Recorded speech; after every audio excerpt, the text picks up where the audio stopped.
ça vient d'un sentiment général que j'ai su capter avec des amis. Comme quoi les jeunes avaient peut-être un petit peu de mal à s'exprimer et on leur donnait peut-être pas assez la parole sur des sujets de société. Pas forcément que de la politique, hein, mais vraiment dans tout ce qui est par exemple à l'heure aujourd'hui sur le grand débat national, là ok on a quelques mains tendues, mais c'est vrai qu'en général quand on demande aux jeunes de s'exprimer, c'est pas sur des sujets sérieux. Donc c'est né de là, d'un sentiment un petit peu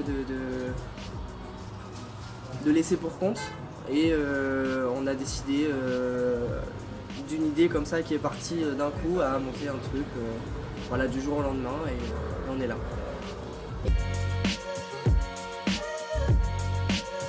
Alors c'est et des contributeurs puisque c'est un média participatif et une équipe qui travaille tous les jours dans la création de contenu, que ce soit du contenu vidéo, des interviews, des débats en live, live Facebook, etc. Et aussi un journal. Donc un journal, là c'est de l'écrit, c'est sur notre site internet. Donc on a, à l'heure actuelle, on est 16 personnes à travailler. Et on va développer, j'imagine dans les semaines qui arrivent, tout un côté événementiel avec l'organisation de conférences. Très grande majorité des médias qu'on peut voir, des grands médias nationaux, ne correspondent pas aux besoins des jeunes. Et c'est d'ailleurs pour ça que, à mon avis, sentiment personnel, c'est d'ailleurs pour ça que notamment la presse écrite s'écroule. En termes de résultats, la presse écrite tombe dans le néant. Donc c'est vrai que les jeunes ne lisent pas aujourd'hui. Enfin, on ne lise moins en tout cas, et en ce qui concerne la presse écrite, moi je connais presque personne de mon entourage qui lit la presse écrite.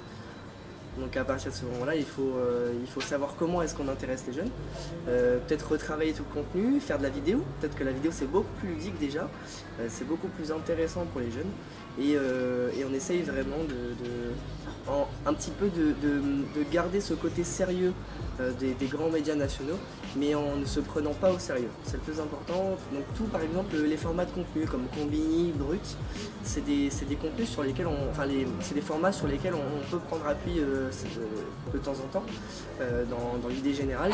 Et on essaye vraiment de faire quelque chose de personnel, de participatif et de différent, vraiment qu'on ne voit pas tous les jours. On n'est pas du tout journaliste, personne ne se revendique journaliste. On essaie juste d'apporter notre pierre à l'édifice sans vouloir revendiquer un travail professionnel. On essaie de professionnaliser au maximum, de proposer un contenu vraiment de qualité, tant qu'on peut dans la mesure du possible. Donc on essaye de faire ça le plus rigoureusement possible, mais on ne se revendique pas du tout journaliste. On essaie vraiment d'apporter notre pierre à l'édifice dans tout ce qui est déjà fait. Voilà.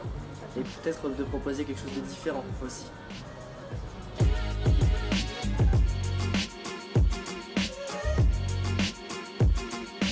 On veut pas faire quelque chose de lisse, en fait, ça sert à rien, je pense, tout simplement parce qu'il y a des grands médias, si on regarde n'importe quelle émission politique, c'est lisse, c'est-à-dire qu'on va tous dans le même sens, ou peut-être il y a un petit peu de temps en temps, mais on tire pas vraiment la ficelle jusqu'au bout. Et de toute façon, si on veut refaire exactement les mêmes choses que font les grands médias, déjà on va pas y arriver puisqu'on n'a pas le matériel nécessaire, et ensuite on n'a pas l'expérience et l'expertise.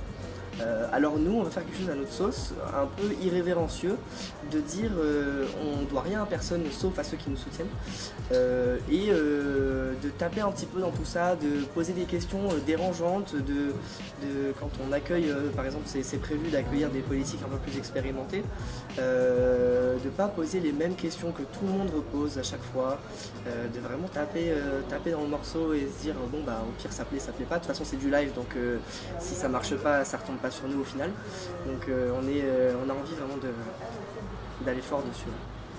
Ce qui est bien avec le grand débat national, peu importe ce qu'on peut dire, c'est que c'est participatif.